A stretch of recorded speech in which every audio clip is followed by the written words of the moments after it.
Indonesia merdeka, mendapat pengakuan, kemudian hidup menentukan nasib di bawah pemerintahan yang sudah beberapa kali mengalami pergantian petinggi negara.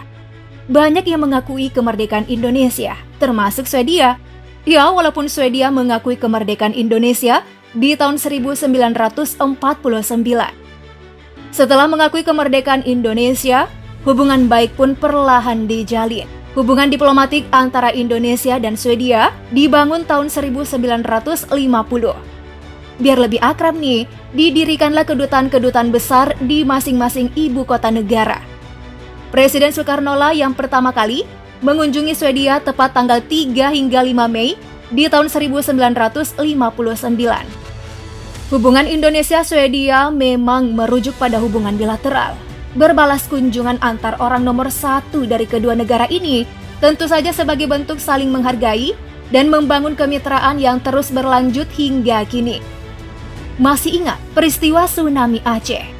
Nah, Swedia ini nih yang menjadi salah satu negara internasional membantu menyediakan bantuan untuk wilayah yang terkena dampaknya di Indonesia. Bantuan Swedia untuk bencana Aceh sekaligus membangun kembali hubungan baik setelah sempat merenggang dengan Indonesia di beberapa tahun sebelumnya.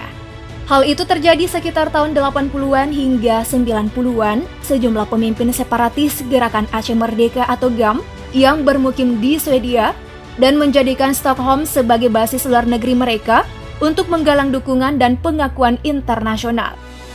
Upaya kemudian dilakukan agar hubungan tidak kandas dan berpisah. Pada tahun-tahun berikutnya, pemerintah Indonesia dan para pemimpin GAM bernegosiasi untuk damai. Tahun 2005 konflik di Aceh pun berakhir. Swedia juga semakin aktif berkontribusi dalam menjunjung perdamaian Aceh dan memberikan bantuan dari bencana tsunami. Di Eropa, Swedia jadi salah satu mitra dagang paling berpengaruh bagi Indonesia.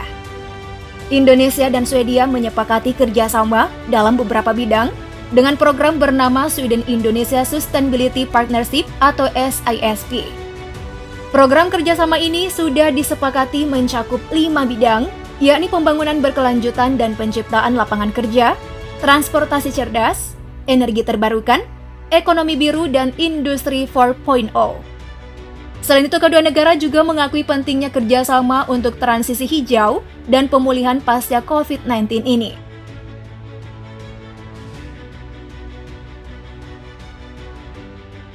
Next, mari kita melihat kekuatan militer kedua negara. Dari data GFP, Indonesia berada di posisi ke-15 dunia sebagai militer terkuat, sedangkan Swedia di posisi ke-25 dari 142 negara yang terdaftar.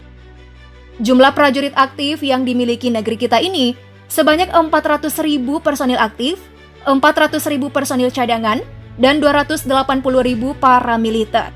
Sedangkan Swedia memiliki 16.000 personil aktif dan 22.000 paramiliter. Berikutnya mari kita melihat kekuatan udara kedua negara. Untuk pesawat tempur, Indonesia memiliki 41 unit, Swedia 71 unit. Pesawat serangan khusus yang dimiliki Indonesia 23 unit, sedangkan Swedia tidak memiliki 1 unit pun.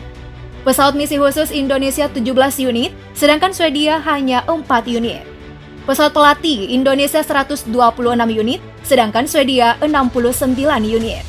Pesawat pengangkut Indonesia 66 unit, sedangkan Swedia 6 unit. Helikopter Indonesia 172 unit, sedangkan Swedia 53 unit. Helikopter serang Indonesia 15 unit, sedangkan Swedia tidak memiliki 1 unit pun. Jika kita jumlahkan armada udara yang dimiliki Indonesia 460 unit, sedangkan Swedia hanya 203 unit saja.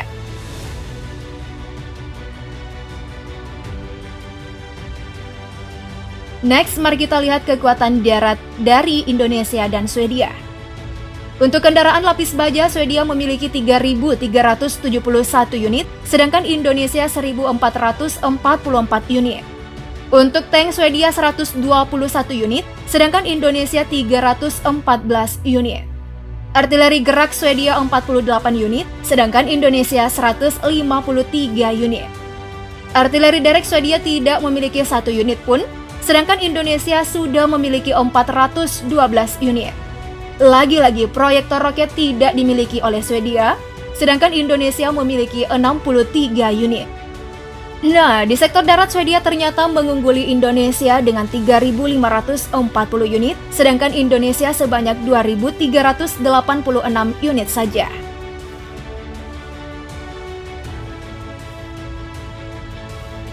Untuk kekuatan laut, kapal induk baik Indonesia maupun Swedia tidak memiliki 1 unit pun. Begitu juga dengan kapal perusa. Baik Indonesia maupun Swedia tidak memiliki 1 unit pun. Nah, untuk frigat Indonesia memiliki 7 unit dan Swedia lagi-lagi tidak memiliki 1 unit pun. Kapal korvet, Indonesia memiliki 24 unit, sedangkan Swedia hanya 7 unit saja. Kapal selam Indonesia memiliki 4 unit, sedangkan Swedia 5 unit. Kapal perang ranjau Indonesia 11 unit, sedangkan Swedia 9 unit. Kapal patroli Indonesia 181 unit, sedangkan Swedia 161 unit. Untuk sektor laut, Indonesia kembali unggul dari Swedia dengan memiliki 227 unit, sementara Swedia dengan 182 unit. Selain armada tempur, ketersediaan anggaran militer juga berperan penting mendukung kekuatan pertahanan suatu negara. Tahun ini, Indonesia menyediakan anggaran militer sebesar 9,3 miliar US dollar, sedangkan Swedia 8,6 miliar US dollar. Bukan hanya itu, ada juga faktor logistik yang mempengaruhi pertahanan negara. Logistik ini terdiri dari angkatan kerja, di mana Indonesia memiliki 129.366.000 jiwa, sedangkan Swedia 5.029.000 jiwa. Kapal sipil yang dimiliki Indonesia 10.427 unit, sedangkan Swedia 370 unit. Nah, untuk pelabuhan dan terminal utama, Indonesia memiliki 16, sedangkan Swedia ada 11. Bandara Indonesia 673, sedangkan Swedia 231. Untuk cakupan jalan raya, Indonesia memiliki 496.607 km, sedangkan Swedia 573.134 km. Nah, untuk rel kereta api, Indonesia memiliki 8.159 km, sedangkan Swedia 14.127 km.